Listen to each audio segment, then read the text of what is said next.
Une source d'information plus fiable que les internets. Pour savoir et comprendre, Mario Dumont. Alors, c'est une journée importante aujourd'hui pour l'île d'Anticosti, alors que cette île est maintenant reconnue, un site du patrimoine mondial de l'humanité. C'est l'UNESCO là, qui identifie ces sites. Au Québec, il y en a d'autres. C'est le cas du Vieux-Québec, des lieux qui sont reconnus comme faisant partie du patrimoine mondial de l'humanité. Le comité était réuni à Riyad, en Arabie Saoudite. Et donc, dans cette session, on a tranché pour l'île d'Anticosti. Qu'est-ce que ça veut dire pour la municipalité de l'île d'Anticosti? Bien, la mairesse de la municipalité, Hélène Boulanger, est avec nous. Bonjour, Madame la mairesse. Bonjour. Est-ce que c'est la fête chez vous? Est-ce que tout le monde est d'accord avec ça? Parce que ça peut venir avec certaines contraintes aussi, des choses que vous n'avez plus le droit de faire pour protéger ce joyau. Bien, qu'est-ce qu'on n'a plus le droit de faire? C'est une bonne question. Ça n'ôte pas des droits qui étaient là. Ce que ça peut faire, en réalité, c'est empêcher d'avoir des exploitations industrielles. Mais il y a pu avoir des inquiétudes, effectivement. À un moment donné, les gens disaient on va perdre certains droits, des droits de chasse ou de se déplacer sur les territoires, la zone qui est la réserve de biodiversité. Certaines personnes pensaient qu'il pourrait plus y avoir accès, c'est pas le cas. Parce qu'il y a des catégories de protection et pour cette réserve-là, ça n'empêchera pas. Ce qui se faisait va se poursuivre. Il y a aussi là les pourvoyeurs. Donc, chasse et pêche, ça peut se poursuivre. Oui, exactement. OK. Mais il ne pourrait pas y avoir un développement industriel ou du développement ou de l'exploitation, par exemple, pétrolière. Là, ça, on oublie ça. Pétrolière, minière, non, il ne pourra pas avoir ça. Est-ce que vous avez des projets ou des rêves de... Parce que là, c'est quand même... tu sais, il y a des guides de ça va se retrouver dans les guides touristiques. Est-ce que présentement, c'est quand même un peu compliqué à l'île d'Anticosti, surtout par avion? Il y a un avion, je pense, qui part de Montjoly, un petit avion. Mais sinon, des avions privés, nolisés qui se rendent. Est-ce que vous avez l'idée de développer le tourisme à plus grande échelle? Oui, et de se donner des moyens pour le faire. Alors, évidemment, un point prioritaire, vous venez de le nommer, c'est l'accès à l'île, qui pour l'instant là n'est pas suffisamment développé. Alors, le levier économique qu'il va pouvoir y avoir suite à cette nomination-là et l'attention des différents partenaires qui vont pouvoir nous aider à arriver à nos projets. Là. Alors, on va parler des paliers gouvernementaux, fédéral, provincial et les différents ministères impliqués. Donc, pour être capable de mettre les choses en place, nous aurons besoin d'avoir l'appui de ces partenaires-là. Fait que cette visibilité-là est un moyen d'y arriver. C'est un levier fantastique parce que effectivement, il va falloir faire des mises à niveau pour être capable, comme milieu d'accueil, de pouvoir recevoir cette affluence-là qui va aller en augmentant. Mm-hmm. Incluant de l'hébergement, je présume, parce que là, il y a des pourvoiries, chalets, il y a une grosse auberge, plus grosse auberge, je pense de la CEPAC, c'est ça? Oui. Mais c'est quand même limité ce qu'il y a comme hébergement présentement, là. C'est très limité. Il ne peut pas arriver 200 personnes ici tout d'un coup, c'est impossible. 200, c'est notre population. Ouais. Donc, et puis c'est localisé vraiment, là, le village, il y a un seul village, le village de Port-Meunier. L'île fait quasiment 8000 km², mais c'est seulement le petit village. Donc, il va falloir aussi mettre des choses à niveau pour être capable de pouvoir accueillir pas juste les touristes, mais les gens qui travailleront pour accueillir les touristes. Ouais. Fait que, beaucoup de dossiers, beaucoup de choses à faire. C'est de grands rêves et de grands projets là, qui sont à venir. Je vous repose ma première question, mais est-ce que c'est comme la fête aujourd'hui? Est-ce que de façon générale, la population dit « Wow, on est reconnu officiellement au patrimoine de l'UNESCO ». Est-ce que les 200 habitants, là, les vrais de l'île d'Anticosti, est-ce que c'est la fête?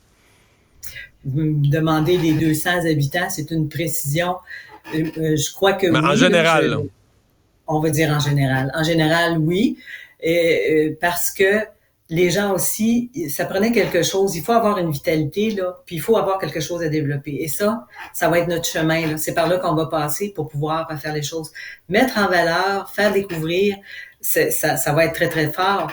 Mais ça va permettre la viabilité de l'île. C'est ça que ça va faire. Fait que donc, oui, les gens sont satisfaits.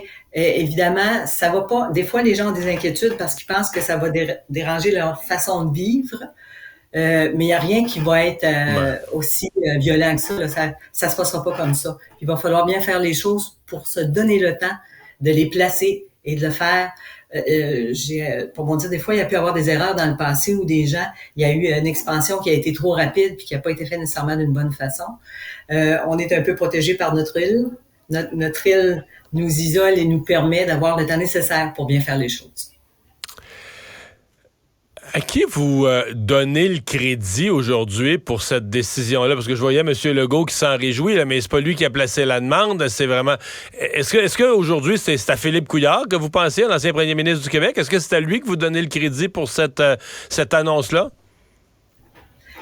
Là, vous êtes très spécifique. Il a fait partie d'un ensemble. C'est un début. M. Couillard était là au début pour arrêter l'idée de l'exploitation pétrolière. Et c'était un grand pas, ça. Puis mettre les choses en place. Tu sais, je peux pas cibler directement pour lui pour donner plus d'importance qu'à ceux qui ont passé. Et là, il y en a une kyrielle qui ont suivi par la suite. Puis les différents ministères qui sont impliqués Monsieur Legault, le premier ministre, tout le monde, à un moment donné, l'Assemblée nationale, dans tous les partis d'opposition, a été unanime pour voter en faveur de la réserve de biodiversité projetée.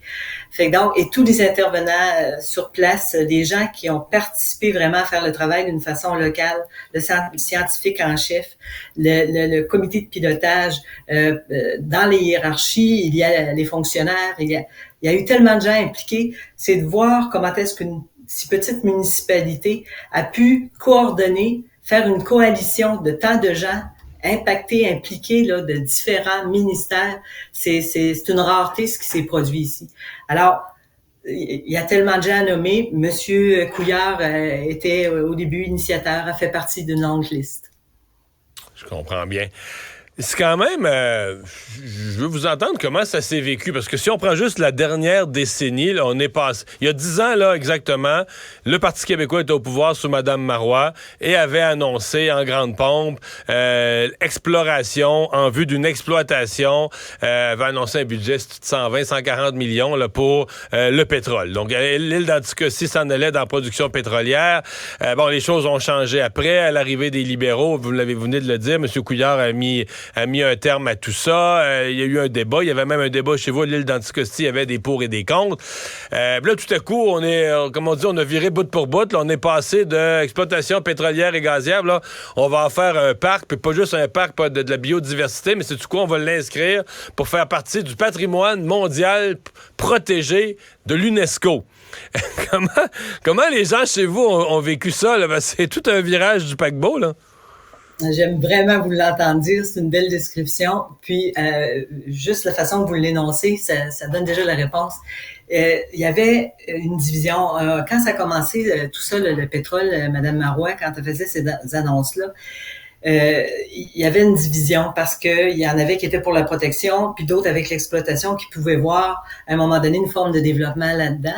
Fait que moi, c'était au début où je restais ici à Lille, où j'y venais, et avant de devenir résidente permanente. Fait que quand j'étais pas vraiment profondément intégrée dans la communauté pour voir jusqu'à quel point la division, je l'entendais, mais c'était périphérique.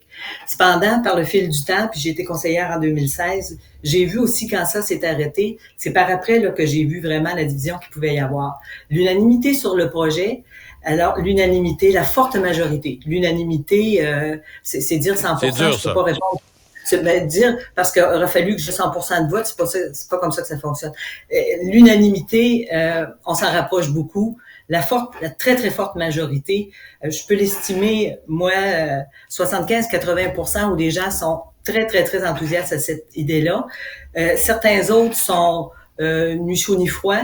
Puis quelques-uns qui, à un moment donné, par inquiétude que ça va changer quelque chose dans leur vie négatif, et j'aimerais qu'ils me disent, mais qu'est-ce que tu crois que ça va changer? Puis je te dirais, mais non, ça va rester pareil. Puis là, le choix est à la personne de savoir s'il croit que ce que je dis, c'est la réalité ou non. Mais ça va pas changer la vie des anticostiens dans le sens de ce qu'ils peuvent faire. Comme vous disiez tout à l'heure, chasse et pêche, villégiature, il y a rien qui va changer à ce niveau-là. Mais on va avoir des visiteurs, on va avoir du monde qui va arriver, il faudra les accueillir. Ça va changer. Mais on est accueillant, ça va bien se passer. C'est ce que j'entends parce que j'ai des amis qui sont allés récemment puis ont capoté sur l'île d'Anticosti. Mais moi, là, j'ai parcouru tellement le territoire du Québec, la Basse-Côte-Nord, la Gaspésie, je la connais par cœur. Mais je suis jamais allé à Anticosti, là. Mais vendez-moi ça. Pourquoi c'est si beau? Oh! La communication s'est coupée brutalement. Ben voilà, écoutez, on avait fait le tour de la situation à l'île d'Anticosti et je remercie la mairesse pour cet entretien. Écoutez Francis Gosselin à l'animation du balado.